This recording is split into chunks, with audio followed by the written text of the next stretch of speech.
Halo, Assalamualaikum warahmatullahi wabarakatuh. Berkat Tuhan mengalir atas hidup kita semua. Semoga semua makhluk hidup bahagia. Terima kasih teman-teman yang sudah hadir di pagi ini, pagi, siang, sore ya.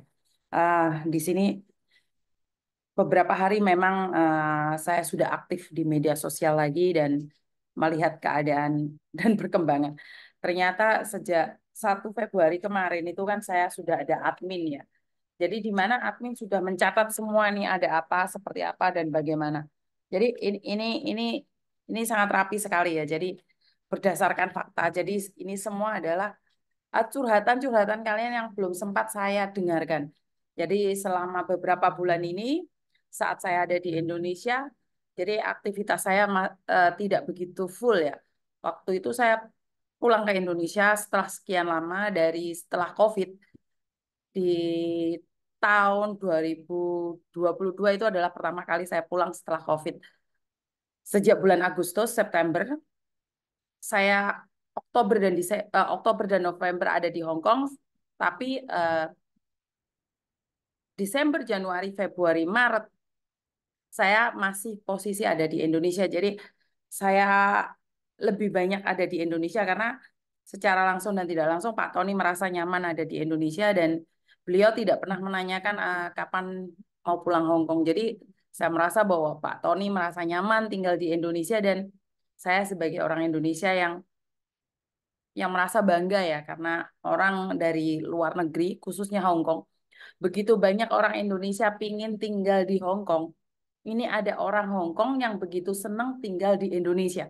Jadi ini menurut saya adalah kebanggaan tersendiri. Suami saya mau ikut ikut tinggal ada di Indonesia. Bukannya ingin pamer atau seperti apa, tapi saya ingin bilang bahwa dulu saya sama keluarga, sama pacar ya. Bahkan saya mau dinikahi, yang penting pulang Indonesia. Tapi ternyata saya memilih tetap untuk tinggal di Hong Kong. Tapi setelah kembali lagi bersama Pak Tony, dan Pak Tony merasa nyaman di Indonesia, saya merasa bahwa apa salahnya saya pulang ke negara saya sendiri. Dan mungkin suatu saat dalam jangka panjang, karena planningnya Pak Tony saya tidak tahu apakah dia akan tinggal terus di Indonesia atau dia akan balik lagi ke Hong Kong. Nah, ini saya akan mereview kehidupan saya sendiri dan saya bagikan dengan teman-teman yang ada di luar sana. Silahkan setuju atau tidak setuju atau tinggalkan komen pada saya tentang kehidupan kita di luar negeri. Oke, kalau kehidupan kita di luar negeri itu setiap hari monoton. Saya pribadi merasa bahwa monoton. Pagi bangun pagi, sarapan, ya pastinya cuci muka, mandi ya. Tapi maksud saya adalah sarapan, pergi ke kantor, ngantor sampai dari jam 10. Kita otomatis berangkatnya jam 9 dong. Tapi kan kita bangunnya dari jam 8. Benar nggak? Dari jam 8 kita sudah bangun atau jam 7.30 kita sudah bangun. Setelah itu kita berangkat dari jam 9 sampai jam 8. Jadi jam 8 malam itu baru nyampe rumah lagi.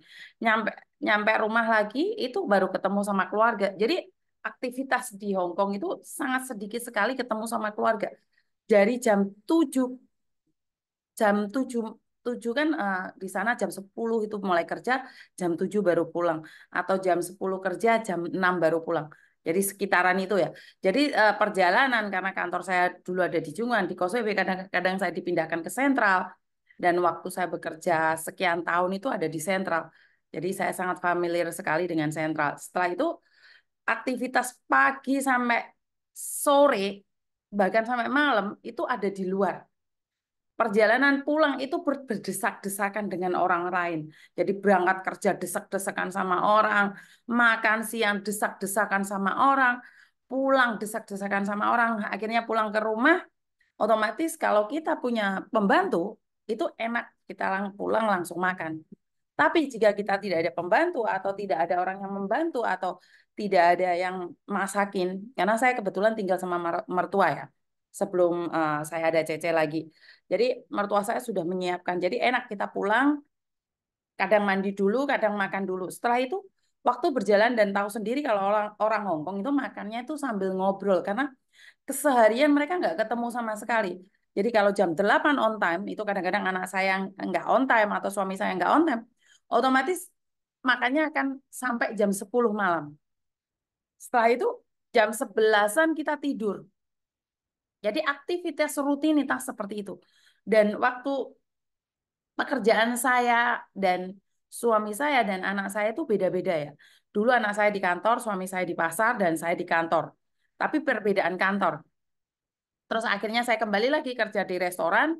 Nah, ini membuat gonjang-ganjing. Di mana suami saya sudah bangun, saya masih tidur. Suami saya sudah tidur, saya bangun. Oh, masih belum pulang. Jadi ada gesekan-gesekan yang di mana waktu kita tidak sama. Akhirnya Koko Thomas ikut ke saya lagi, bekerja di restoran, dan saya sama Koko Thomas itu pulangnya jam 12 malam, sementara bapaknya udah tidur. Jadi pekerja kerja di Hong Kong itu sip-sipan ya Mbak ya. Jadi kenapa saya memahami kadang-kadang majikan itu under pressure. Mereka punya masalah di luar sana, dibawa pulang. Ya, yang kena dampaknya adalah kalian. Jadi kehidupan saya waktu di luar negeri itu memang padat sekali ya. Jarang sekali bertatap muka dengan keluarga. Makanya kalau lebaran, kalau makan malam itu kayaknya kita wajib untuk saling menunggu. Karena hanya waktu-waktu itulah kita bisa berbicara. Atau hari-hari besar, kita kan pasti ada yamcha, atau makan malam bersama, atau 1 minggu sekali ngumpul. Nah, kalau satu minggu sekali ngumpul itu yang ngeluh itu pembantunya, bener nggak kalian? Kalian sering kan? Kalau jaga nenek itu biasanya anak-anaknya ngumpul seminggu sekali. Dan perbedaan itu sangat mencolok sekali saat ada di Indonesia. Di mana Indonesia suka-suka kamu.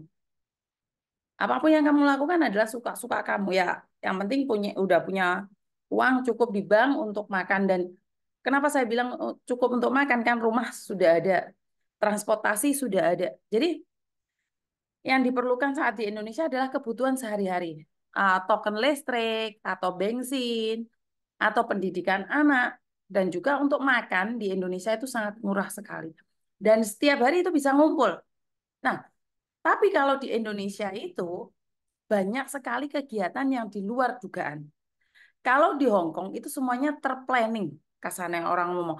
Walaupun ada orang meninggal, nggak hari itu juga kita datang. Kita bisa nunggu 7 harinya.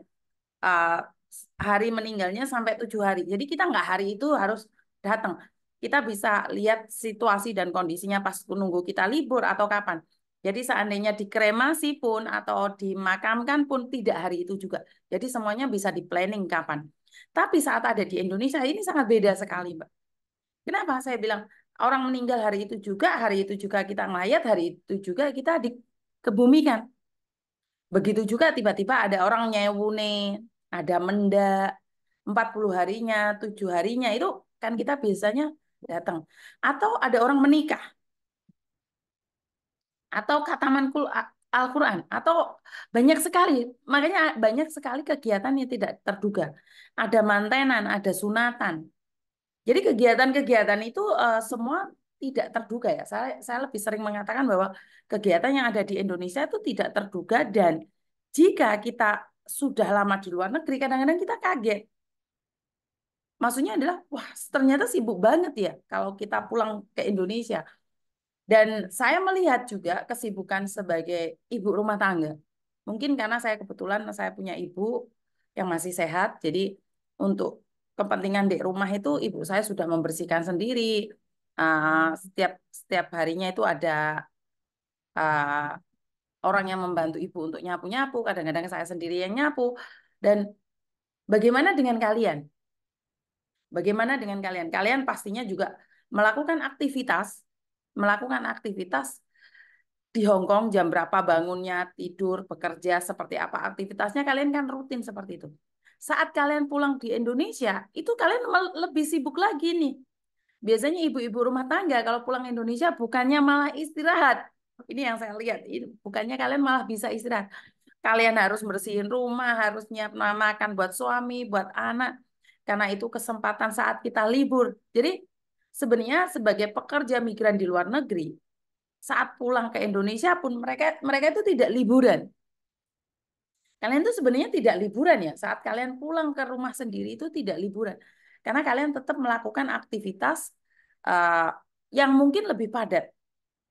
Masak, bersihin rumah, bahkan rumah yang debu-debunya banyak itu karena kalian terbiasa bersih di luar negeri, pulang itu kayaknya nggak banget deh. Akhirnya kalian nyuci, bersihin semuanya lebih lagi. Jadi kita sebagai perempuan itu tidak pernah berhenti untuk bekerja. Karena kita sebagai perempuan ingin menyenangkan keluarga kita. Kalau dipikir-pikir, capek juga loh jadi perempuan. Tapi saya bangga menjadi perempuan. Kenapa? Karena laki-laki tidak mampu melakukannya. Saat kalian ada di luar negeri, rumah kalian nggak akan sebersih saat kalian ada di Indonesia. Bener nggak sih? Ayo katakan sama saya. Atau tinggalkan di kolom komentar. Apa yang saya sampaikan benar nggak? Kebanyakan dari kita itu setelah pulang itu tetap melakukan aktivitas yang ada. Jadi untuk sementara itu aja dari saya. Kurang lebihnya saya minta maaf dan pesan saya buat ibu-ibu rumah tangga, jaga kesehatan itu sangat penting, kesehatan tubuh ataupun mental, karena saat kalian pulang Indonesia pun kalian masih tetap harus menjaga mereka, menjaga keluarga kita. Saat kita di luar negeri kita menjaga majikan kita, tapi saat kita pulang ke Indonesia pun kita harus menjaga keluarga kita. Jadi itu aja dan wassalamualaikum warahmatullahi wabarakatuh. Berkat Tuhan mengalir atas hidup kita semua. Semoga semua makhluk hidup bahagia dan terima kasih. Bye-bye.